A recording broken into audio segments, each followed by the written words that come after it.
ونصلي على رسوله الكريم اما بعد.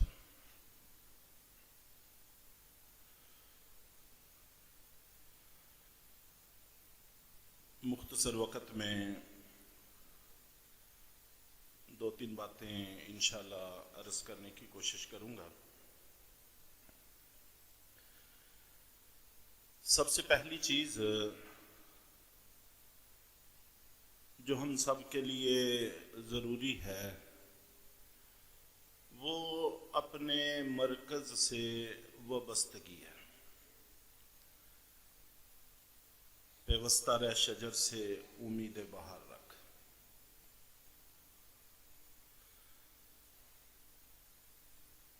مسجد نبوی میں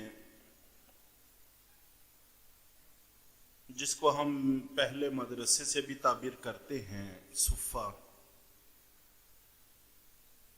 اصحاب صفہ میں سے ایک صحابی حضرت ابو الفراس ربیعہ بن کعب الاسلمی رضی اللہ تعالیٰ عنہ ہیں.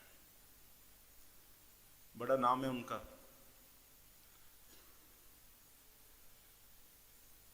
جب وہ اصحاب صفہ میں شامل ہوئے تو انہوں نے سرکار دو عالم صلی اللہ علیہ وسلم سے ایک اجازت چاہی کہ اللہ کے رسول آپ مجھے تعلیم کے ساتھ ساتھ اپنی چھوٹی موٹی خدمت کی اجازت مرحمت فرما دیں. توجہ رکھیں گے انشاءاللہ بات سمجھ میں آ جائے گی.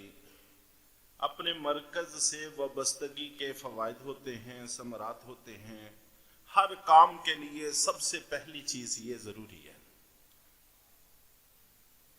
انسان اپنی جڑوں سے جڑا ہوا ہوگا، سرسبز رہے گا، ایمان کی بہار قائم رہے گی تو انشاءاللہ پھل پھول آتے رہیں گے. اگر جڑ سے کٹ جاتا ہے تو پھر سبزہ ہی باقی نہیں رہتا، ایمان کی حرارت ہی باقی نہیں رہتی تو پھر پھل پھول کہاں سے آئیں گے. تو اللہ کے نبی صلی اللہ علیہ وسلم سے اجازت چاہی. چھوٹی موٹی خدمت آپ نے فرمایا کہ ٹھیک ہے خدمت کر لیا کریں. اور کبھی کبھی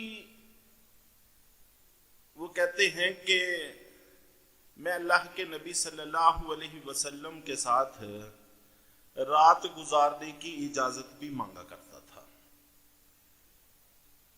دن بھر کے اعمال دیکھتے رہتے ہیں، رات کے اعمال بھی دیکھنے کا موقع مل جائے تو آپ مجھے اجازت دے دیتے تھے. تو وہ اپنا واقعہ نقل کرتے ہیں کہ ایک رات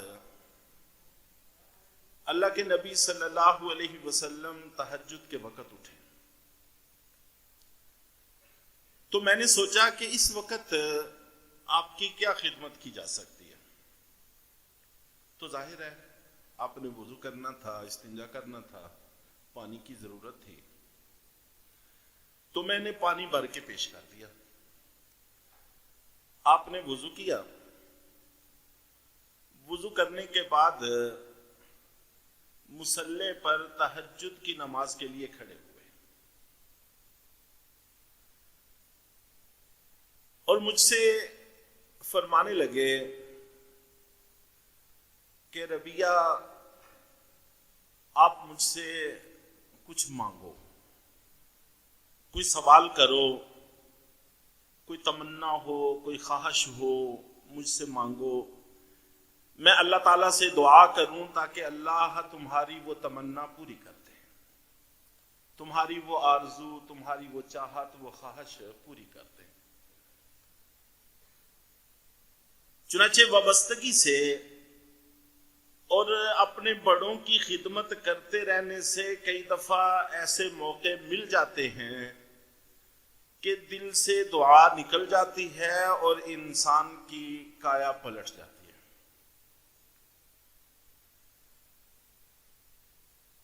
تو حضرت ربیعہ کہتے ہیں کہ آپ نے مجھ سے کہا اور میں نے درخواست کی،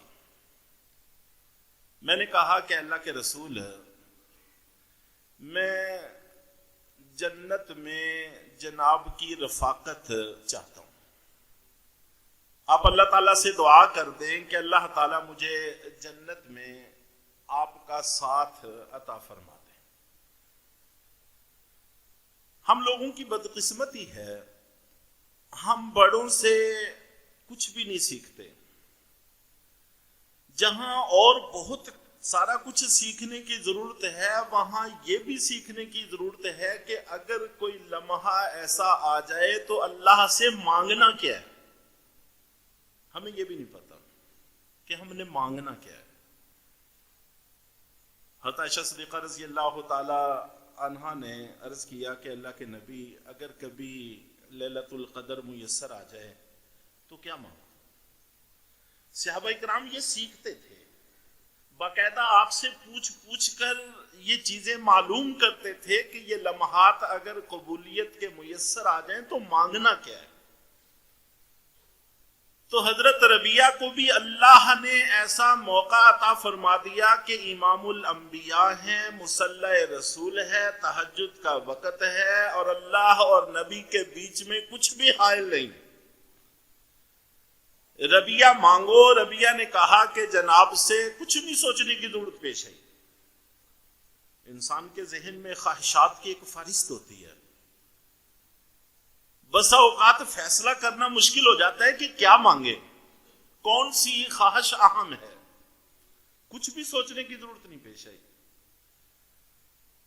عرض کیا کہ اے اللہ کے رسول، میں جنت میں جناب کی رفاقت چاہتا ہوں۔ اللہ کے نبی صلی اللہ علیہ وسلم نے بطور امتحان کے ایک سوال کیا۔ دنیا میں ہر بندہ جو بھی کوئی چیز خریدتا ہے، پاتا ہے، اس کو پرکھتا ہے، بجا کے دیکھتا ہے، انگلیوں کے پوروں سے کوئی نوٹ لیتے ہیں تو اس کو چیک کرتے ہیں کہ اصل ہے یہ نقل ہے۔ اسی طرح ہمارے بڑے بھی ہمیں پرکھتے رہتے ہیں، دیکھتے رہتے ہیں کہ یہ بندہ کس مقام پر ہے، کس حد میں ہے، اس کو جانچنے کی کوشش کرتے رہتے ہیں، اور ایسے امتحانات میں پھسل جانے والے نقصان میں چلے جاتے ہیں۔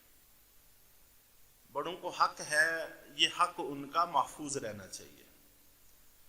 پوری زندگی ہمارا یہ امتحان ہوتا رہتا ہے، جو پڑھ رہے ہیں ان کا بھی، جو پڑھ کر چلے جاتے ہیں ان کا بھی یہ امتحان رہتا ہے۔ اور ایک بڑا امتحان وابستگی ہے کہ کس حد تک وابستہ رہتے ہیں۔ تو بہرحال اللہ کے نبی صلی اللہ علیہ وسلم نے بطور آزمائش کے پوچھا کہ اس کے علاوہ کچھ اور خواہش؟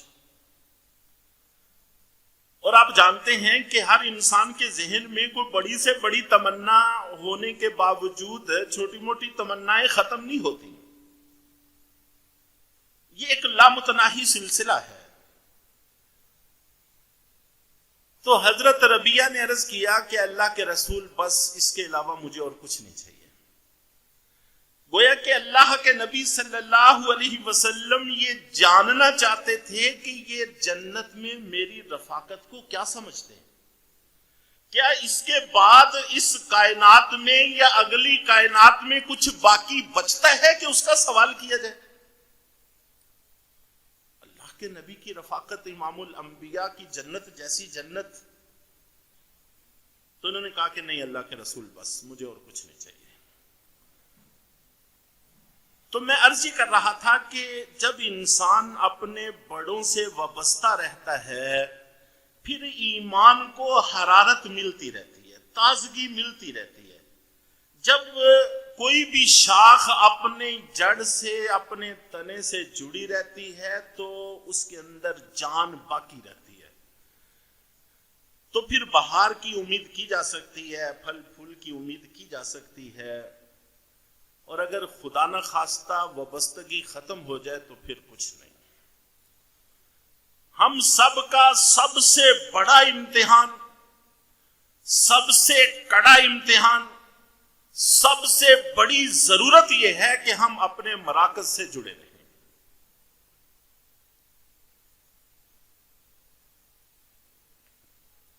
باقی رہا رزق کا مسئلہ، رزق اللہ نے دینا ہے. ایک چھوٹی چھوٹی دو باتیں عرض کر کے میں انشاءاللہ بات کو آگے بڑھانا چاہتا ہوں. خاص طور پر ہمارے اس ماحول میں اس بات کو سمجھنا زیادہ مشکل نہیں ہے. عام لوگوں کے لیے مشکل ہے، ہمارے لیے مشکل نہیں ہے. اللہ کے نبی صلی اللہ علیہ وسلم کے دو صحابی تھے، بھائی تھے آپس میں. ایک سارا دن کام کرتے تھے، ایک اپنا اکثر وقت اللہ کے نبی صلی اللہ علیہ وسلم کی صحبت میں گزارا کرتے تھے. وہ جو کام کرتے تھے صحابی، انہوں نے آ کر ایک شکوہ کیا، شکایت کی کہ اللہ کے نبی میں سارا دن کام کرتا ہوں، یہ آ کر آپ کے پاس بیٹھے رہتے ہیں، آپ ان کو کہیں کہ یہ بھی جا کے میرے ساتھ کام کیا کریں تاکہ زندگی آسان ہو جائے، رزق کا معاملہ آسان ہو جائے. تو اللہ کے نبی صلی اللہ علیہ وسلم نے بڑا زبردست جواب ارشاد فرمایا. آپ نے فرمایا کہ جو رزق تمہیں دیا جاتا ہے شاید اس کی وجہ سے ملتا ہو. ہم اپنے اساتذہ اور اپنے وہاں پر پڑھنے پڑھانے والے طلباء سے قطع تعلق نہ ہو سکتا ہے ہماری کامیابیوں کا ہر راز ان سے وابستہ ہو، ان سے جڑا ہوا ہو. ہمارا علم کم ہے، ناقص ہے. ایک حدیث ہے قرب قیامت میں جب کوئی بھی اللہ کا نام لینے والا نہیں ہوگا تو قیامت برپا ہو جائے گی. اس وقت بھی ہر بندہ یہ سمجھ رہا ہوگا، دکان والا یہ سمجھ رہا ہوگا کہ مجھے رزق دکان سے ملتا ہے، فیکٹری والا سمجھ رہا ہوگا کہ مجھے رزق فیکٹری سے ملتا ہے، زراعت والا یہ سمجھ رہا ہوگا کہ مجھے رزق زراعت سے ملتا ہے. حالانکہ اللہ کے نبی فرماتے ہیں کہ اس ایک اللہ والے کی وجہ سے ملتا تھا. جب وہ بھی دنیا سے اٹھ گیا، اب دکان بھی ہے، فیکٹری بھی ہے، زمینیں بھی ہیں، سارا کچھ موجود ہے، لیکن رزق کا سلسلہ منقطع ہو گیا. یہاں تک کہ اب سانس لینے کی بھی اجازت نہیں، سب نظام دھرم برم ہو جائے گا. تو سب سے پہلی ضرورت ہماری یہ ہے، اور اس کو آپ کہہ لیں کہ یہ سب سے بڑا ہمارا دینی کام ہے کہ ہم اپنے مرکز سے جڑے رہیں، اپنے مرکز سے وابستہ رہیں. اس وابستگی کے بعد اگر ہمیں یہ بات سمجھ میں آ گئی ہے تو پھر اس وابستگی کے بعد اگلا مرحلہ یہ ہے کہ ہم اب وہاں سے پڑھ کے فارغ ہو گئے ہیں، تعلیم مکمل کی ہو چاہے آدھ میں چھوڑ دی ہو، اس سے کوئی فرق نہیں پڑتا، جتنی بھی حاصل کر لی، بہرحال ایک تعلق قائم ہو گیا. درمیان میں چھوڑ کے جانے والے سمجھتے ہیں کہ اب ہمیں تو وہاں جانے کی ضرورت نہیں، ہم نے کون سا تعلیم مکمل کی ہے. یہ سوچ غلط ہے. چند دن بھی پڑھ لیا بس تعلق ہو گیا، اس لیے آتے جاتے رہنا چاہیے. اس وقت امت مسلمہ کا ایک بڑا مسئلہ یہ ہے، ایک دفعہ قاری صاحب سے بات بھی ہو رہی تھی، ہمیں پتہ نہیں ہے کہ ہم نے کیا کرنا ہے. آپ نے کبھی میچ دیکھے ہوں گے، کھیلے بھی ہوں گے. فٹ بال کی ٹیم ہے، ہاکی کی ٹیم ہے، کرکٹ کی ٹیم ہے. یہ ٹیمیں جب کھیل رہی ہوتی ہیں ہر کھلاڑی کو پتا ہوتا ہے کہ میں نے کیا کرنا ہے. ہر کھلاڑی کے ذہن میں یہ ہوتا ہے کہ میری یہ دوسری ٹیم ہمارے مخالف ہے، ہم نے ان کو ہرانا ہے، اور ہر ایک اپنی جگہ اس کی کوشش کر رہا ہوتا ہے. اس وقت ہمارا شیرازہ ایسے بکھر گیا ہے کہ ہمیں کچھ نہیں پتا کہ ہم نے کیا کرنا ہے، ہم نہیں جانتے کہ ہم نے کیا کرنا ہے. وہ منظم شکل ہمارے اندر سے ختم ہو گئی. دکان پہ بیٹھے ہوئے کو کوئی پتا نہیں ہے کہ میں یہاں بیٹھ کر دین کا کون سا کام کر سکتا ہوں. اگر کچھ نہیں کر رہے تو جو اپنا مرکز ہے اس کا تعاون کر سکتے ہیں، ان کے منصوبوں کا تذکرہ کر سکتے ہیں، اس کی اشاعت کر سکتے ہیں۔ ایک اور بات ضمن میں عرض کروں، یہ جتنی بڑی شخصیات ہوئی ہیں یا ہمارے سامنے ہیں، ان کی زندگیوں کا مطالعہ بھی کرنا چاہیے اور ان کی کامیابیوں کے راز بھی سمجھنے کی کوشش کرنی چاہیے۔ ہمارے قاری صاحب، قاری محمد یاسین صاحب دامت برکاتہم، وہ اب تک، حالانکہ ان کا اپنا مدرسہ ہے، اب تک بھی جن مدارس میں پڑھے ہوئے ہیں ان مدارس کا تعاون کرتے ہیں، اپنی ذاتی جیب سے کچھ نہ کچھ ان کو بھیجتے رہتے ہیں۔ اساتذہ کے ساتھ بھی ان کا یہ رویہ۔ یہ اور الحمدللہ اللہ کا شکر ہے، ہم بھی کسی نہ کسی حد تک اس کی کوشش کرتے ہیں، اپنا مدرسہ بھی ہے، تنگی بھی ہے، جو کچھ بھی ہے۔ تو جن مدارس میں پڑھا ہے، جہاں جہاں پڑھا ہے، الحمدللہ کوشش ہوتی ہے، اور اس کے ساتھ ساتھ اپنی کمی پر افسوس بھی ہوتا رہتا ہے۔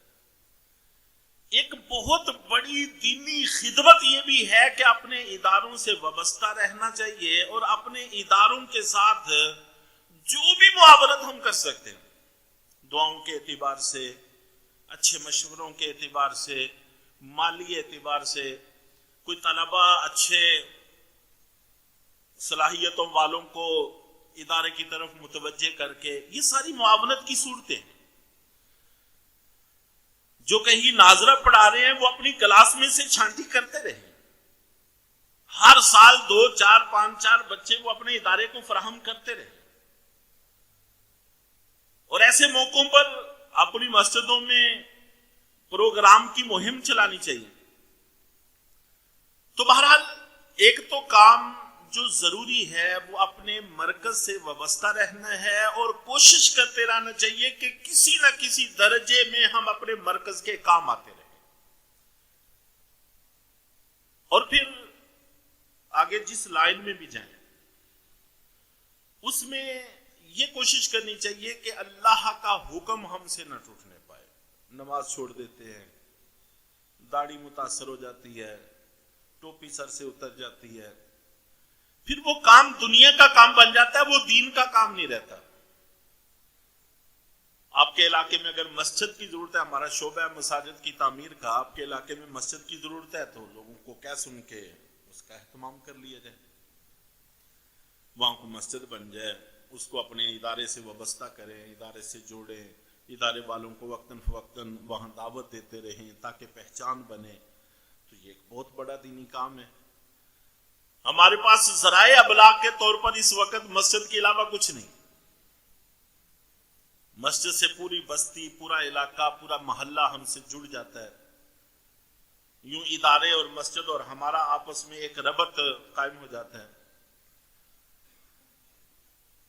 تو بہرحال اب تک جو میں نے بات آپ حضرات کے سامنے عرض کی ہے، اس کا خلاصہ اور لب لباب ہمیں ذہن نشین کر لینا چاہیے، یاد کر لینا چاہیے کہ شیطان ہمیں اپنے مرکز سے کاٹنے کی کوشش کرتا ہے، اور بڑے ذرائع ہیں جو ہمیں اپنے مرکز سے کاٹنے کی کوشش کرتے ہیں، لیکن ہم اپنے مرکز سے جڑنے کی کوشش کریں، اپنے اساتذہ سے جڑے رہنے کی کوشش کریں، وقتاً فوقتاً وقت نکال کے باقاعدہ، اور کسی علاقے میں ہم آئے ہوں اور پھر استادوں کو ملے بغیر، اپنے مادر علمی میں چکر لگائے بغیر چلے جائیں، اس کی کوئی گنجائش نہیں ہونی چاہیے۔ 2 بزرگوں کا واقعہ کتابوں میں منقول ہے، کسی وجہ سے ان کے استاذ ان کے علاقے میں آئے، ان میں سے ایک تو استادوں کی ملاقات کے لیے بھی آیا، اس نے خدمت بھی کی، دعائیں بھی لیں، اپنی کارگزاری بھی سنائی۔ دوسرا کوئی مصروفیت کی وجہ سے، والدہ کی بیماری کی مصروفیت ہوگی، اس وجہ سے اپنے استاد سے مل نہیں سکا۔ تو استادوں کا تبصرہ تھا کہ پہلے کو اللہ تعالی درس کی رونق عطا فرمائیں گے۔ چنانچہ ان کی بڑی کلاس ہوتی تھی، بہت بڑا ان کا مجمع ہوتا تھا ان سے علم حاصل کرنے والوں کا، اور دوسرے کو کہا کہ اللہ تعالیٰ اس کو عمر بھی دیں گے، رزق بھی دیں گے، لیکن کلاس کی رونق سے محرومی ہو جائے گی۔ تو اس لیے کوئی موقع نہیں کھونا چاہیے اپنے اساتذہ اور اپنے اداروں سے ملنے کا۔ یہ وہ بنیاد ہے جو آج میرے موضوع کا عنوان ہے کہ جتنے بھی کام میسر ہیں وہ سارے کے سارے اسی سے جڑے ہوئے ہیں۔ اللہ تعالیٰ ہمیں اس پر عمل کی توفیق